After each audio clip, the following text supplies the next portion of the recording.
ஒரு மிக முக்கியமாக நீங்கள் தெரிந்து கொள்ள வேண்டிய ஒரு விஷயம், கர்த்தர் நமக்கு வச்சிருக்கிற ஹெவன்லி பிளான் இருக்குல்ல, அதோடைய ரிசல்ட்டை நம்மக்கிட்ட சொல்லணுன்ற அவசியம் கர்த்தருக்கு கிடையவே கிடையாது.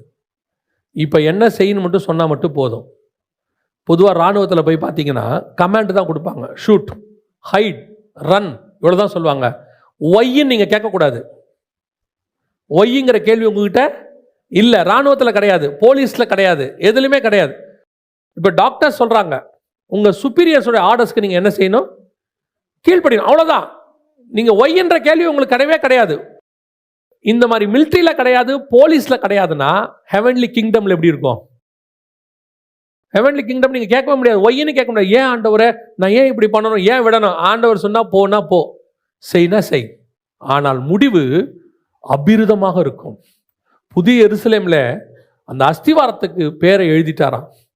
எவ்வளோ பெரிய ஆசீர்வாதம் பாருங்க.